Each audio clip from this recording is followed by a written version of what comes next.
What's up, Savvy Expat? So I'm here with a good friend now, Heidi. Hi. Good to see you. Good to see you too. Yes. So Heidi, can you tell us a little bit about yourself? So I'm Heidi. I am the co-founder of CNG Consulting. We are a consulting company that serves expats nationwide, basically, and I like to brand us as the expat one-stop shop. So anything you want to do in order to settle here in the Philippines, especially if it's immigration, business registration, then we cater to that. We're here for you. I like that. Expat one-stop shop. Yep. So everything an expat would need with moving to the Philippines, you guys handle? Yes, especially if it involves the government. Right. Because if you know the government here, it's so tedious. So that's where we come in. We help you handle the chaos. 100%. I mean, I've worked with a lot of expats that previously tried moving here by themselves. And the biggest issue with that is they think that they know how to do it step by step, but then you actually go to Philippine immigration and you see the systems and processes, logistics involved, not even to mention the time that it takes. Yes. And then it's just one big problem, yeah, and it's like you just get frustrated in the end. Yeah. 100%. So how did you get started with visa consulting? I actually worked for a Japanese consulting company that basically did the same thing. So my background is I have a degree in political science. I also studied law. I am also a registered realtor, and I also have an HR registration in the US. I'm an accredited HR. So I worked for that Japanese company for about 3 to 4 years. And basically we did the same thing. And, I'm Filipino and the pay is never great. So I helped that branch basically become bigger in Cebu. Okay. And they never gave me, they never gave me a ladder to climb. So for me, it was like, I felt like I was taken advantage of. So one day I just walked out of the office. I see. Yeah, I walked out of the office and started CNG Consulting with my business partner, who is actually a Canadian national. And he is a tech guy. So a lot of our services actually are, that's something that I think keeps us different from other agencies. A lot of our processes actually involve streamlining through tech. I see. Yeah. Very nice. So you said that you're from the Philippines. Yeah. Can you tell us a little bit more about where in the Philippines you're from, your upbringing and whatnot? I am a small town girl. Small town girl. I'm from Living Bohol. in a big town world. Yeah, exactly. I am from Bohol, a very remote town called Talibon. And then when I was 16, I went to Cebu to go to college, and I never left. My family is basically middle class, and I believe in working hard. My dad is actually, he came from a farmer family, and he worked hard to be where he is. And I always think that I have no reason not to give it my best. It's very commendable. Yeah, that's why it takes a lot of guts and risk to start a business, especially here in the Philippines, when you're taught to have the security of having a salary is such a big deal, right? And then your parents are like, this is not a secure thing, you starting a business. Why don't you just go get a job? You can get a job very easily. But I felt like that wasn't for me. Right. So was it were your parents telling you to go down the nursing route?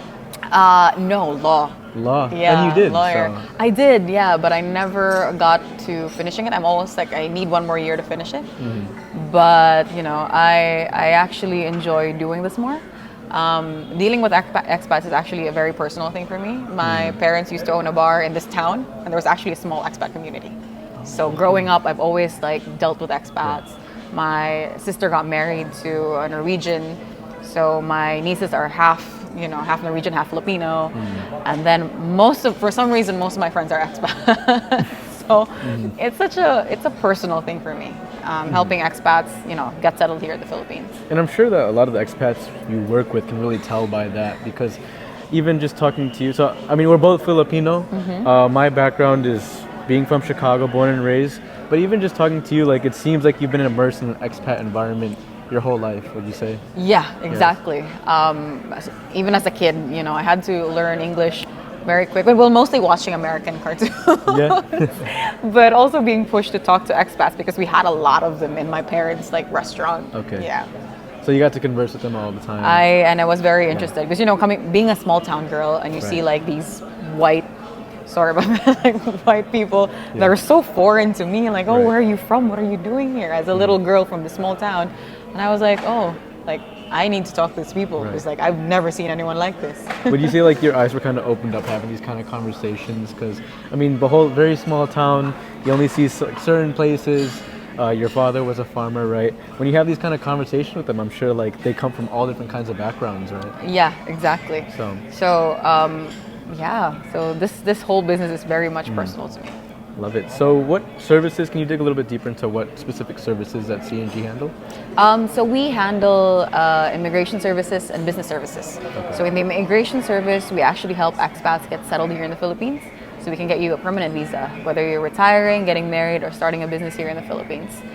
We also help with business registration because a lot of expats who come here actually want to start a business because obviously the Philippines our economy is very healthy. You know, it's a fast growing economy and a lot of people see opportunity in that.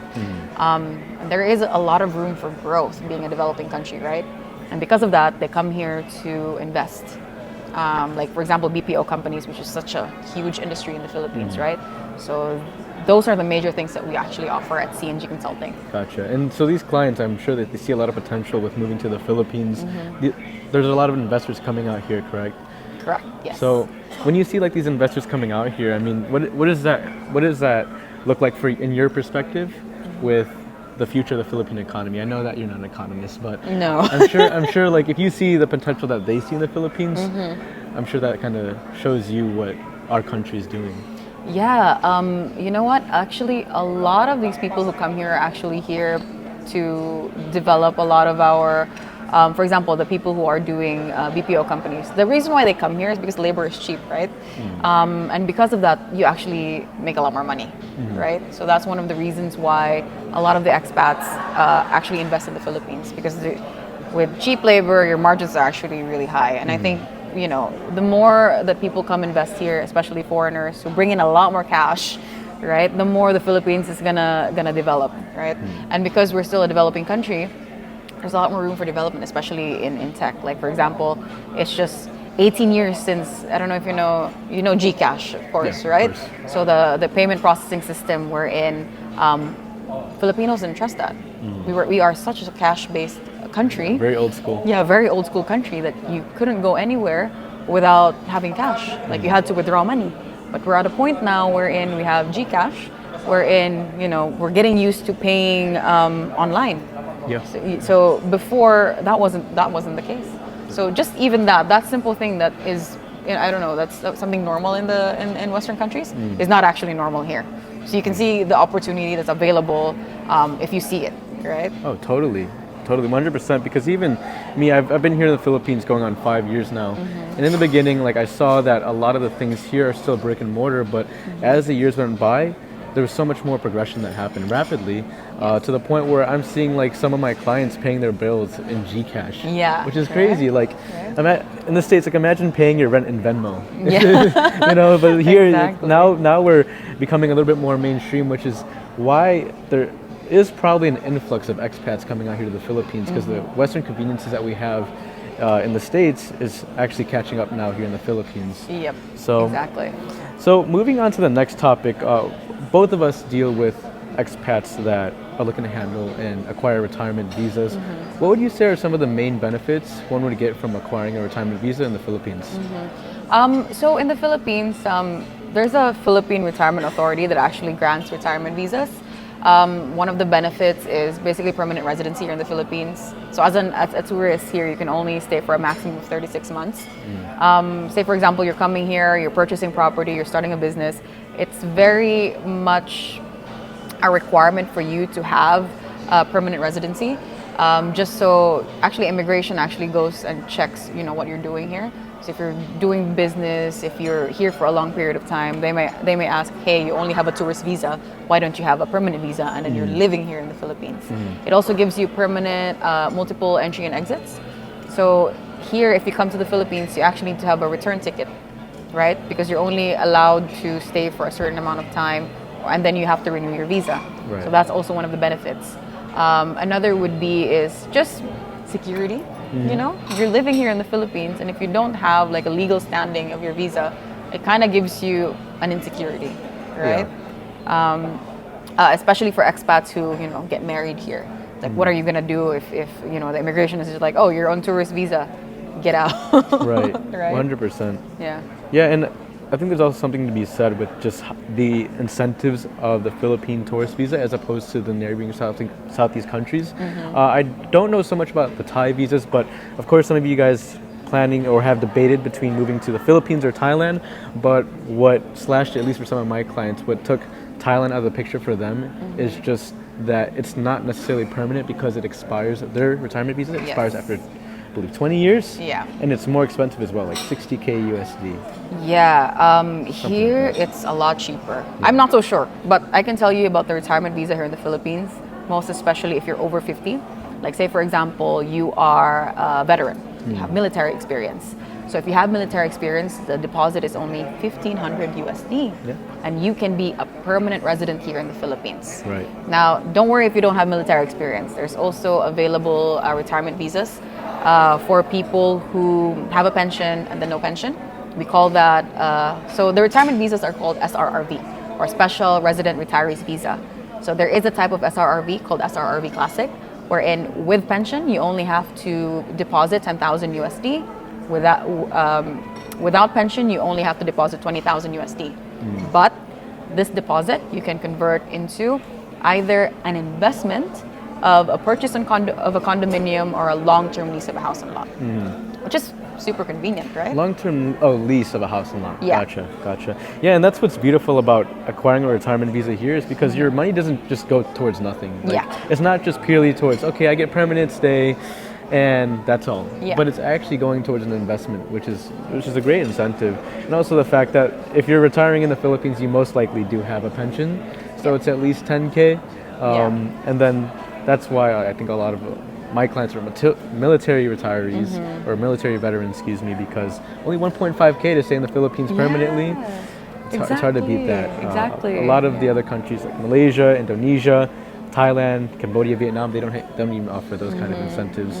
And we've also spoken before this interview about the fact that the Philippines is also an English-speaking country as well. Yes, that's I think one of the advantages. And then, it's also a good way to acknowledge, people who have served in the military, because, the Philippines and the US actually have like really good military ties.